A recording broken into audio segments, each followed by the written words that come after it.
Assalamualaikum warahmatullahi wabarakatuh. Alhamdulillah wassalatu wassalamu ala Rasulillah wa ala alihi wa sahbihi wa mawala amma ba'du. Bapak Ibu kaum muslimin sekalian, mari kita awali majelis ilmu kita yang berkah ini dengan membaca basmalah. Bismillahirrahmanirrahim. Nampaknya jumlah kita yang hadir adalah satu lokal nampaknya. Satu lokal 40 lah. Satu kelas. Satu kelas nih ya. Nah, kita akan bahas surah An-Nisa ayat 19. Saya cek dulu ayatnya ya. Surah An-Nisa ayat 19. Bagi Bapak Ibu yang ada Quran di dekatnya silakan dilihat. Surah An-Nisa ayat 19. Surah An-Nisa ayat 19 ini masih bicara tentang HKI. Kita menyebutnya HKI. H itu hukum, K keluarga, I Islam. Hukum keluarga Islam. Karena semakin banyak perkembangan zaman, itu semakin terus terjadi perkembangan terkait dengan model-model keluarga dan rumah tangga muslim. Ya berubah. Dan banyak sekali perubahan sekarang ya. Contoh dari cara jadi perkembangan teknologi dapur ya, alat-alat masak dapur itu terjadi perubahan model keluarga. Dulu waktu bapak-bapak ibu-ibu masih kecil-kecil itu semuanya mesti satu kali masak, tidak bisa disimpan karena tidak ada kulkas. Betul apa tidak? Jadi masak sekali. Masak nasi ya, tidak bisa disimpan langsung habis. Masak sambal, masak telur dan langsung dibagi-bagi ke anak-anaknya. Telur tuh dipotong pakai benang tuh supaya tidak bertengkar. Dibagi dan makan. Kalau ada nanti yang makannya belakangan, itu nanti cenderung habislah. Kalau dalam bahasa kampungnya tinggallah dicubit seketek dek kawan kan. Karena saudara banyak. Nah sehingga dia makan langsung. Dan waktu itu memang karena suami itu memang memiliki pekerjaan yang berat ya. Mata pencariannya mata pencarian fisik. Jadi entah cari batu, entah bertukang, entah ke kebun, entah memotong karet segala macam. Sehingga waktu itu seorang ayah atau suami akan didahulukan makan daripada anak-anak. Betul apa tidak? Jadi ayahnya makan dulu baru anak-anak. Begitu zamannya. Ya. Tetapi dan selalu berkumpul. Kapan berkumpulnya? Waktu makan tadi. Sekarang karena perubahan teknologi, masak nasi sudah di Magicom, sudah ada kulkas. Sekarang makan itu kalau dulu disediakan, sekarang ambil sendiri. Iya apa tidak? Nah, apa ambil suang atau disediakan sekarang nih? Ambil suang ya. Ambil suang. Langsung dan siapa yang lapar makan. Karena teknologi sudah berubah. Ya. Dulu waktu makan orang-orang tua kita dulu, saya ingat betul kalau datuk saya dulu makan, datuk sebelah ibu, kalau makan oleh nenek nih lengkap tuh cuci tangan, piring, sambal, ikan ya, nasi. Kalau ada yang kurang diam aja tuh nih. Apalah tuh nih diam, rupanya cuci tangan kurang. Karena gitu model dulu kan. Itu zaman itu ya keadaan yang membuat memang harus seperti itu. Dan makan itu sebelum maghrib. Karena kalau malam nanti gelap. Nah, sekarang kan dengan teknologi ini berubah. Sudah ada Magicom, sudah ada lemari sambal, sudah ada kulkas, sudah ada dispenser. Kalau dulu tanya istrinya, apalagi tuan, panggil tuan dia ke suaminya. Rupanya cuci tangan kurang, diambil oleh nenek baru makan. Nah, begitulah zaman itu. Sekarang kalau mau makan, bang abang kalau nak makan nasi di Magicom, cuci tangan di wastafel, minum di dispenser, ikan sambal di lemari. Saya pergi dulu bang, assalamualaikum katanya. Coba angkat tangan yang kena nasi macam tuh. Berubah kan? Berubah. Jadi keadaan berubah. Terus sampai di luar, rupanya istrinya bekerja Pak.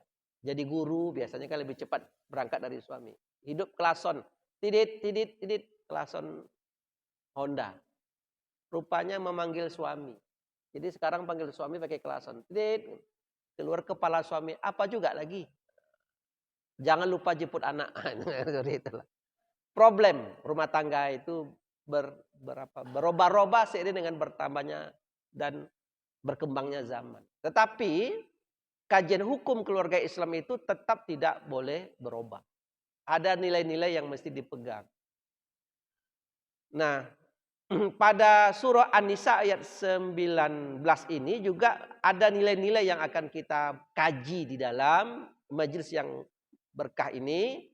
Nanti kita batasi waktu ya supaya nanti membuka lebih banyak tanya jawab. A'udzubillahi minasyaitonirrajim. Bismillahirrahmanirrahim. Ya ayyuhallazina amanu la yahillu lakum an tarisun nisaa karha wa la ta'dhuluhunna litazhabu bi ba'di ma ataitumuhunna illa ayyatina bi fahishatin mubayyinah wa ashiruhunna bil ma'ruf fa in karihtumuhunna fa asa an takrahu syai'a wa yaj'alallahu fihi khairan katsira. Shadaqallahul azim. Terjemahannya, wahai orang-orang yang beriman. Nah, dipanggil kita nih. Wahai orang-orang yang beriman. Bapak Ibu merasa beriman apa tidak? Ya, alhamdulillah. Tidak halal bagi kamu. Ini sebenarnya bagi laki-laki, bagi suami ini. Wahai orang-orang yang beriman, tidak halal bagi kamu mewarisi perempuan dengan jalan paksa. Tidak halal bagi kamu mewarisi perempuan dengan jalan paksa. Dan janganlah kamu menyusahkan mereka karena hendak mengambil kembali sebagian dari apa yang telah kamu berikan kepada mereka. Kecuali apabila mereka melakukan perbuatan keji yang nyata. Dan bergaullah dengan mereka menurut cara yang patut. Jika kamu tidak menyukai istrimu, maka bersabarlah. Jadi kalau ada bapak-bapak tidak menyukai istri, bersabarlah. Coba angkat tangan yang tidak menyukai istri. Angkat tangan aja lah. Bersabarlah. Nah. Apalah mu apa-apa mandang, bersabarlah. Jika kamu tidak menyukai istrimu, kata Allah ini kepada suami, Bu, termasuk juga sebenarnya ibu-ibu, jika ibu-ibu tidak menyukai suami, ada enggak ibu yang tidak suka suami? Apa? Apa tuh? Ada apa enggak nih? Maka kata Allah bersabarlah. Nah, ini penting nih, penting. Jadi kalau ada seorang suami tidak suka akhlak istri atau perilaku istri atau sebagian yang dilakukan oleh istri atau istri kepada suami sebaliknya, maka bersabarlah. Kenapa disebut bersabar? Karena boleh jadi kamu tidak menyukai sesuatu pada dirinya, pada pasanganmu, padahal Allah menjadikan kebaikan yang banyak pada dirinya. Tapi kita tidak sadar. Jadi bapak-bapak, kalau ada bapak-bapak yang tidak suka dengan istri, bersabarlah. Boleh jadi ada sesuatu yang bapak tidak suka, tapi Allah menjadikan pada dirinya kebaikan yang banyak. Kita yang tidak sadar. Ini surah An-Nisa ayat 19. Ini menjadi dasar bahwa tidak boleh orang itu cepat-cepat menceraikan istri. Atau seorang istri cepat-cepat meminta cerai kepada suami. Banyak orang macam itu sekarang, Pak. Asal bertengkar sedikit, minta. Tidak boleh. Karena kata Allah, kalau ada sesuatu yang kamu tidak suka dengan pasanganmu, bersabarlah. Karena boleh jadi ada sesuatu yang kamu tidak suka, padahal Allah menjadikan pada dirinya kebaikan yang banyak. Dia telah melahirkan untuk Bapak 4 orang anak. Dia telah merawat anak-anak dengan baik. Kan begitu. Nah, siapa yang tahu tentang kebaikan suami? Tentu istri. Siapa yang tahu tentang kejelekan suami? Tentu istri. Nah, ibu-ibu kalau ingin tahu kejelekan saya sekarang ini, malam ini, saya bawa istri itu, tanya dia. Nah, macam mana Ustaz di rumah? Maka saya ceramah malam ini agak payah saya sedikitnya. Nanti ditanyanya di mobil, iyo tadinya itu bang katanya. Nanti jangan pemarah sebagai suami, sayang sama istri, katanya. Nah, sekarang kita bahas. Bapak Ibu sekalian, ya. Ya ayyuhallazina amanu, hai orang-orang yang beriman, tidak halal bagi kamu mewarisi perempuan dengan keadaan terpaksa. Apa cerita ayat ini? Kok ayat mengatakan tidak boleh mewarisi perempuan? Perempuan itu kan dinikahi, Ustadz, bukan diwarisi. Jadi begini, ayat ini turun karena memang sebelum ayat ini turun, orang memang mewarisi perempuan. Apa cerita mewarisi? Ya begini. Apabila zaman dulu mayit wafat, seorang laki-laki wafat. Waktu laki-laki ini wafat, ternyata dia punya beberapa orang istri. Laki-laki ini punya anak kandung. Otomatis berlaku hukum kalau ayah kandung wafat, anak kandung menjadi ahli waris. Paham Bapak Ibu? Jadi ahli waris itu nasab. Yang nasab ya yang kandung. Nah, apa saja yang diwarisi oleh anak kandung? Tentu harta ayah. Iya apa tidak? Ya. Ternyata ayahnya ini punya beberapa orang istri. Berarti ibu tirinya. Ternyata anak kandung mayit ini tidak hanya mewarisi harta ayah, tapi juga mewarisi istri ayahnya. Zaman itu, istri ayahnya itu tidak bisa menolak. Karena hukum yang berlaku waktu itu, istri ayah ini akan berada di bawah kekuasaan anak laki-laki kandung ayah. Begitu dia, Pak.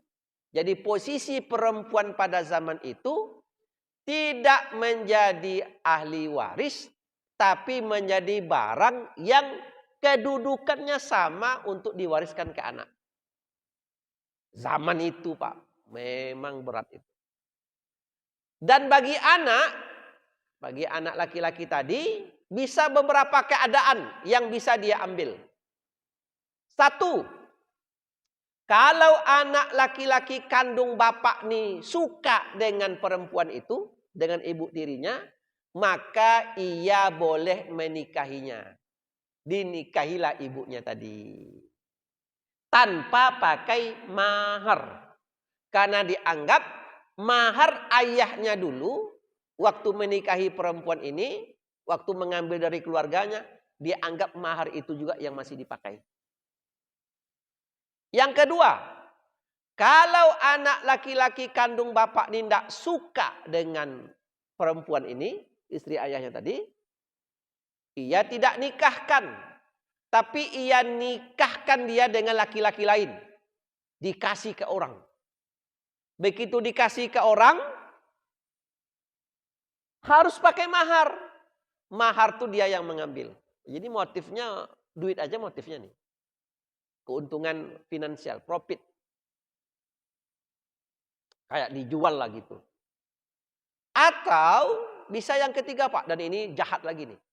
Tidak ia nikahi, tidak ia nikahkan dengan laki-laki lain, digantung begitu saja sampai perempuan ini wafat, nanti hartanya diambilnya. Turunlah ayat ini mengharamkan perbuatan tadi. Ya ayyuhallazina amanu, hai orang-orang yang beriman, tidak halal bagi kamu mewarisi perempuan dengan keadaan paksa. Termasuk juga nanti apabila ada saudara kandung wafat. Saudara kandung ini punya istri. Nah, kan gitu. Ternyata saudara kandungnya ini tidak punya anak. Ketika ia wafat, siapa ahli warisnya? Tentu saudara kandung yang lain.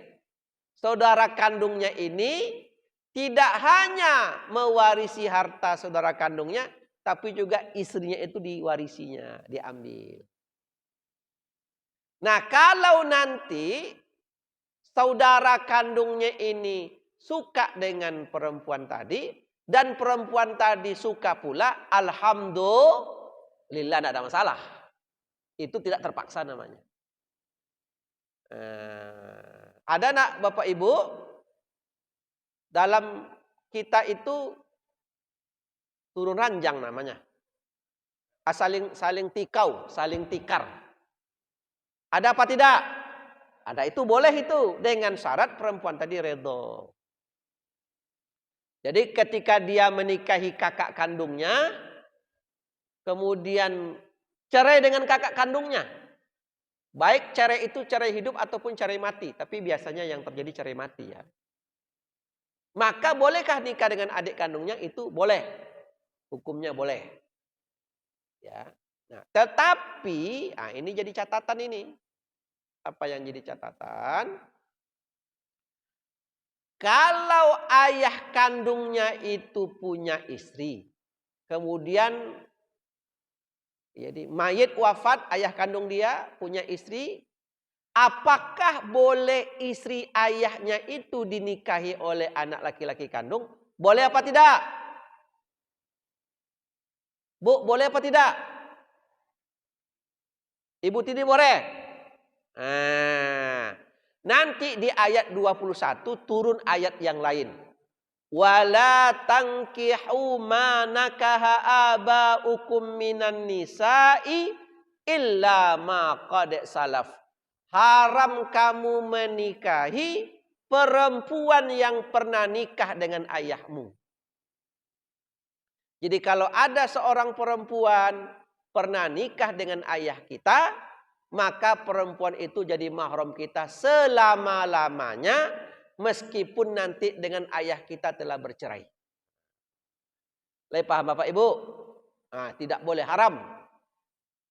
Itu jangan dicoba-coba itu. Nah, inilah yang disebut dengan hukum keluarga Islam. Bagaimana Islam itu datang kemudian meletakkan perempuan ini pada tempat yang terhormat. Yang pada awal Islam posisinya itu menjadi harta yang diwariskan. Sejak ayat ini turun, perbuatan-perbuatan itu tidak boleh lagi.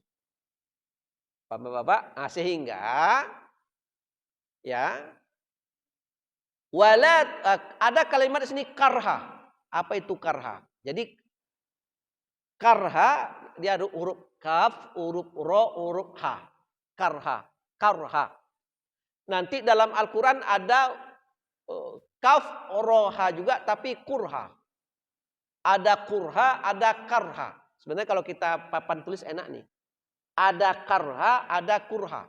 Dua-duanya terpaksa juga. Apa bedanya? Kalau karha, yakni seorang perempuan yang terpaksa, yang susah, tapi hatinya juga susah. Jadi tidak boleh kalian menyusahkan seorang perempuan yang fisiknya susah, badannya susah, tapi hatinya juga susah. Itu namanya karha. Kalau kurha, itu adalah keadaan seorang perempuan yang badannya susah, tapi hatinya senang. Hatinya bahagia. Ada ustadz perempuan yang badannya susah, hatinya senang. Ada lah. Siapa itu? Seorang ibu yang melahirkan anak. Susah enggak badannya? Susah. Tapi senang enggak hatinya? Senang. Itu namanya karha. Seorang ayah pergi pagi, pulang sore, mencari nafkah untuk anak-anak. Susah enggak badannya? Susah. Tapi begitu sampai di rumah, keluarga bisa dinafkahi. Walaupun badan ini susah, tapi hati senang. Orang pergi haji, susah enggak badan dibuatnya? Susah lah, tapi hati senang, namanya kurha. Bu, ibu-ibu nih kalau ada anak sakit, minta gendong. Ada enggak seorang ibu-ibu bisa menggendong anak seharian? Ada. Enggak anak kok talotak doh. Gendong, terpaksa ke kedai digendong, menjemur kain digendong seharian. Sekarang saya tanya bapak-bapak, ada nak bapak-bapak sanggup menggendong anak sejam? Coba angke ada enggak yang sejam? Enggak ada. Sejam tuh lah hebat tuh. Padahal mana yang lebih kuat, fisik ibu-ibu atau fisik bapak-bapak? Fisik bapak-bapak lah. Tapi kenapa ibu-ibu jauh lebih kuat daripada bapak-bapak? Karena ibu-ibu menggendong anak tuh pakai hati. Tidak pakai fisik. Kalau bapak-bapak menggendong anak pakai fisik, pakai badan, tidak pakai hati. Itu makanya copek ponek. Ya kan? Apa? Pas itu apalagi lah meneleponnya kawan main domino tibo kan atau anak. Nah, Bapak Ibu sekalian, inilah yang mungkin beberapa hal surah An-Nisa ayat 19 ini, ya. Jadi tidak boleh membuat perempuan itu menjadi susah karena faktor hukum keluarga Islam ini. Nah, jadi kemudian ada kalimat wa'ashiruhunna bil ma'ruf, maka bergaullah kamu dengan perempuan, suami dengan istri, istri dengan suami dengan cara yang ma'ruf. Ma'ruf itu adalah sesuai dengan aturan-aturan hukum yang berlaku. Sepanjang tidak bertentangan dengan syariat. Boleh. Jadi kalau orang Kampar, orang Minang, orang Melayu kalau menikah, laki-lakinya yang ke rumah perempuan. Betul apa tidak? Kalau di Sumatera Utara kalau menikah, yang perempuan ke rumah laki-laki. Kalau di beberapa daerah Jawa menikah, perempuan yang ke rumah laki-laki. Itu sebenarnya adalah al-ma'ruf, perbuatan-perbuatan baik saja yang terjadi di tengah masyarakat, itu boleh sepanjang tidak bertentangan dengan syariat. Asal jangan melakukan perbuatan-perbuatan yang tidak benar. Contoh, ibu-ibu, bapak-bapak, coba bantu saya. Dalam masyarakat kita, ada seorang perempuan ditinggalkan oleh suaminya sebulan, 2 bulan, 3 bulan, sampai 2 tahun, Pak. Tidak ada berita suami. Tidak ada berita, tidak ada nafkah, tidak ada telepon segala macam. Tiba-tiba suami istrinya ini, perempuan ini, ada laki-laki yang suka dengannya. Langsung saja ia menikah dengan laki-laki tadi. Ada apa tidak dalam masyarakat seperti ini? Ada kan? Langsung saja ia menikah. Kenapa ibu menikah? Karena dianggapnya sudah bercerai. Dianggapnya sudah bercerai. Apakah itu boleh? Hati-hati, itu tidak boleh. Kadang-kadang ada bu, setahun, 2 tahun, tidak pulang-pulang suaminya. Ada laki-laki suka, diajaknya menikah, menikah aja dia. Padahal statusnya belum jelas. Dalam kajian hukum keluarga Islam kita, ada 3 sebab orang itu bercerai. Pertama, penjatuhan tolak oleh suami. Tanya ibu nih. Ada enggak pernah suami ibu menjatuhkan tolak? Enggak pernah. Berarti hati-hati. Berarti belum bercerai ibu. Berarti. Ada yang kedua. Putusan pengadilan. Apa maksudnya? Ibu begitu setahun 2 tahun suaminya enggak pulang-pulang. Ibu pergi ke pengadilan agama untuk mengajukan perceraian. Ada enggak ibu mengajukan ke pengadilan? Enggak ada. Berarti ibu belum bercerai. Yang ketiga, yakni salah satu pasangan wafat. Jadi kalau wafat suami atau wafat istri, maka kita dianggap bercerai. Suami ibu sudah wafat apa belum? Kata saya. Entahlah Ustaz, tapi mudah-mudahan wafat lah Ustaz. Nah, ini. Iyalah Bu, wafat atau belum? Belum lah Ustaz, adonya di kampungnya Ustaz. Berarti ibu masih suami dia, istri dia. Kalau nanti ibu menikah dengan suami baru, nanti 2 suami ibu. Ya kan? Jadi wafat itu mengakibatkan apa? Apakah suami yang wafat, maka istri dianggap sudah bercerai dengan suaminya. Atau kalau suami istrinya yang wafat, maka dianggap suami sudah bercerai dengan istrinya. Jadi wafat itu mengakibatkan orang bercerai. Bu, ibu ingin contohnya dulu suami yang wafat atau istri ini? Nah, ragu pula dia. Biasanya suami aja lah Ustaz. Mudah-mudahan kita ini suami istri panjang umurnya. Amin. Ya Rabbal Alamin. Itu Pak, hati-hati dalam masyarakat. Nanti begitu dia menikah, itu tercatat dia masih suami istri. Begitu nanti suaminya pulang, kenapa kamu menikah dengan laki-laki lain? Kamu masih istri saya. Betul enggak? Apa buktinya kamu saya ceraikan? Langsunglah suami istrinya menjawab, saya sudah mengajukan ke pengadilan agama untuk cerai gugat. Itu baru mantap. Kenapa saya tidak tahu? Namanya perstek. Perstek itu adalah bingung pengadilan agama kemana mau diantarkan surat cerai gugat ini. Maka si istri tetapkan saja satu alamat. Kemana alamatnya? Dianggap alamat terakhir itu di rumah ibu kandungnya saja. Atau kalau tidak, biasanya diumumkan di RRI sebanyak 3 kali tayang. Dipanggil ke pengadilan nama Syanu bin Syanu. Ukurannya dengar enggak dengar, tahu enggak tahu, dianggap sah bahwa dia sudah tahu. Itu dia. Demikian Ibu, masih ada kita sekitar 10 menit ini tanya jawab. Ya, supaya saya enggak sendiri aja bercakap di depan. Kita buka tanya jawab kanan, silakan dari kiri atau dari depan ibu-ibu terkait dengan HKI kajian hukum keluarga Islam kita dan apakah nanti dengan topik yang kita bahas atau kita kembangkan ke tema yang lain. Dipersilakan Bapak Ibu bertanya kalau ada. Silakan. Kalau tidak kita lanjut. Nah, ibu-ibu. Saya pikir istri saya pula yang bertanya tadi ini. Tolong bantu Pak. Silakan Bu. Silakan Bu. Pakai mic supaya lebih dengar suaranya.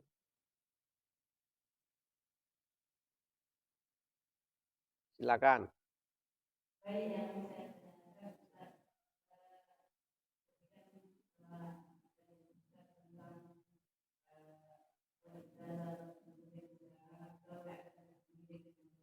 Ya.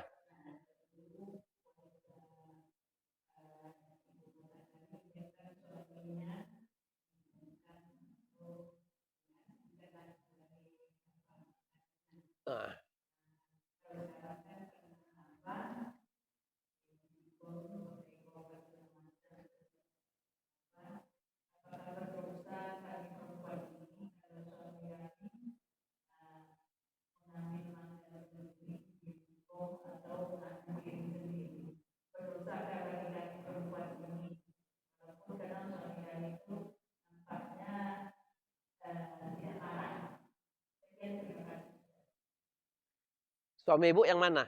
Saya tanya dulu. Suami saya tadi ya. Gini, Ibu. Dalam hukum keluarga Islam, rumah tangga itu kuncinya adalah antara dan ada keredoan. Jadi contoh tadi, ada perempuan sebulan, 2 bulan, 3 bulan, setahun, 2 tahun, ditinggalkan oleh suaminya, tidak ada nafkah, tidak ada kabar. Tapi kalau istrinya redho, tidak ada masalah. Kuncinya berpulang ke yang punya badan. Itu kan sebenarnya kan hak dia untuk mengajukan cerai. Karena hak-hak dia tidak diberikan. Hak itu Bu, maknanya sesuatu yang kita terima. Kewajiban sesuatu yang mesti kita berikan. Nah, sekarang berpulang ke suami ibu. Kalau suami itu redho, suami itu ikhlas, tidak ada masalah. Ada nak dalam rumah tangga suami yang masak? Istri yang tidak pandai masak, ada apa tidak? Kalau suaminya redho, apa salahnya? Makanya satu rumah tangga muslim tak boleh meniru-niru rumah tangga orang. Namanya istilah kerennya, tidak boleh mengambil satu personal orang jadi standar. Hati-hati Bu, ibu, bapak saya tidak boleh menjadikan satu keluarga jadi standar. Karena setiap orang punya standar masing-masing. Punya keluarga. Jadi kalau suami ibu redho, alhamdulillah. Tapi kalau dia tidak redho, ibu harus layani. Paham Bu ya? Itu kuncinya Pak. Sama seperti ibu-ibu minta izin pergi berjalan. Sekarang kan kelompok majelis taklim pergi jalan ke Sungai Jau. Kelompok ibu-ibu ke Arau. Ya apa enggak? Kan izin suami itu. Tanyalah oleh grupnya. Sudah izin suami? Sudah. Mantap. Alhamdulillah. Tapi minta izinnya baru pagi itu Pak. Lah sudah baju, lah lipstik, batas. Baru minta, bang kalau izin abang berangkat, bang kalau enggak. Mantap, alhamdulillah. Begitulah taatnya kepada suami. Kalau izin berangkat, bang kalau enggak. Katanya berangkat jadi, enggak berangkat, alhamdulillah. Begitu tidak diizinkan berangkat, 2 hari enggak baca cakep-cakepnya suami. Katanya enggak masalah. Iya enggak Bu? Ayo katanya. Enggak, mantap nih. Tunduk. Oh, bang pokoknya kalau berangkat kata bang berangkat nih adek nih. Kalau enggak apa-apa. Tukar balik baju nih. Mantap. Ternyata begitu tidak diizinkan 3 hari. Kata Ustadz Kawi 3 hari nak baca cakap Jawa. Berarti itu tidak ada peluang tidak. Jadi ternyata kebanyakan ibu-ibu yang minta izin sama suami, redho suami Ustadz, redho. Terpaksa diredokan lagi. Kalau tidak bergoncang aras kalau tidak jadi berangkat. Nah itu keredoan. Berpulang kepada keredoan. Ya. Jadi makanya ibu-ibu yang penting dalam suami istri adalah masing-masing redho. Nah, mudah-mudahan kita suami istri saling meredhoi. Amin ya robbal alamin. Mantap pertanyaan Ibu. Tapi sesekali Bu disiapkan juga lah ya. Jangan 365 hari setahun, enggak pernah sekali juga ya. Iya, iya. Mantap, alhamdulillah. Kadang-kadang kalau ibu yang pergi bekerja, suami pula yang menyervisnya. Kan ada sebaliknya lah. Ya Bu ya. Tapi ada Bu, dalam hadis Nabi itu salah satu tip kemesraan yang diajarkan oleh Rasulullah SAW antara suami istri adalah ternyata Rasul itu Bu begitu dia ingin pergi Nabi Muhammad SAW begitu mau pergi ke masjid diciumnya kening Aisyah. Terus baru dia pergi ke masjid, sampai di masjid tidak ambil wudhu lagi. Ini dalam kajian perbuatan yang membatalkan wudhu oleh mazhab Imam Abu Hanifah dijadikan sebagai hadis bahwa bersentuhan kulit suami istri tidak membatalkan wudhu. Tapi saya tidak ingin membawa kepada pada bidang kajian fikih ibadah, terutama wudhu. Tapi saya ingin membawanya ke HKI, hukum keluarga Islam. Ternyata Rasulullah itu kalau dia keluar dari rumah, diciumnya istrinya. Kalau dia nanti sudah pulang ke rumah, diciumnya lagi. Jadi kalau bapak-bapak keluar dari rumah, usahakan mencium istri. Nah ini serius nih. Ini memang tidak wajib ya, tapi Nabi praktekkan. Nah kalau ibu yang duluan pergi, ibu yang cium suami. Bang, saya pergi lu bang, cium suami. Apa kata suami? Meninggal perangai kau katanya. Kan itu bahasa awak biasa kan. Tapi hadis itu bisa ditangkap Pak. Bagaimana Rasulullah SAW memperlakukan istrinya. Mantap lah. Ya. Terima kasih. Cukup Ibu. Ada yang lain? Kalau tidak ada, nah oke. Nah, ini ada satu lagi. Ambil aja Pak mic-nya nih. Ya, pakai mic lah supaya bisa didengar oleh yang lain.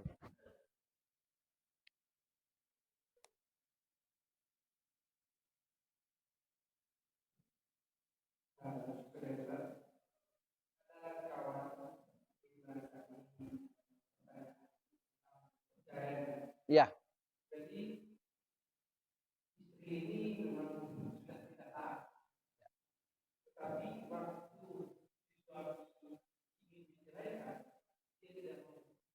Si istri tidak mau.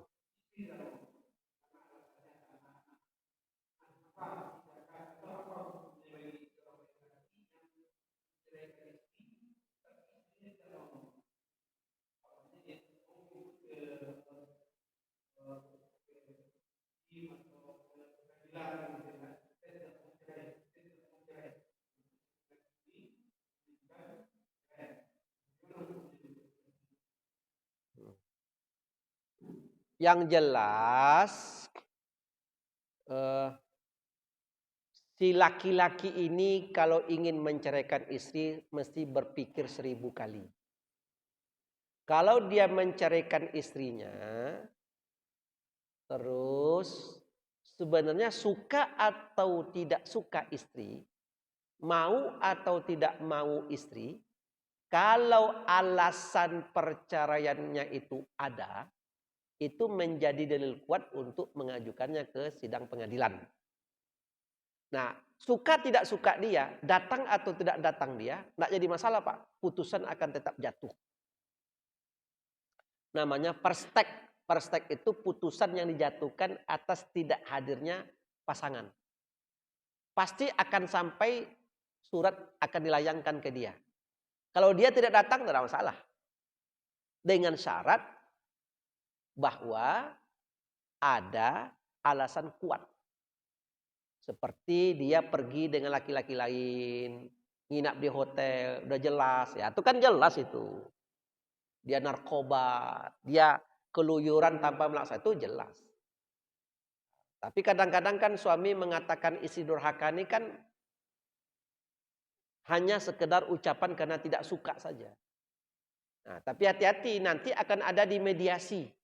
Sebelum orang ini masuk ke pengadilan, untuk sidang-sidang pengadilan, nanti akan dipanggil dua-duanya dulu mediasi. Kalau tidak mau datang perempuan ini, mediasi itu Pak didamaikan ya. Nanti suami akan ditanya, Pak betul Bapak ingin menceraikan istri? Iya Pak, yakin itu? Ya, Pak. Dulu Bapak dengan istri ini pacaran, cari sendiri atau dijodohkan? Saya cari sendiri Pak. Berarti dulu suka sama suka. Ya kan Pak? Dulu suka sama suka. Di mana dulu suka sama suka itu kok sekarang berubah?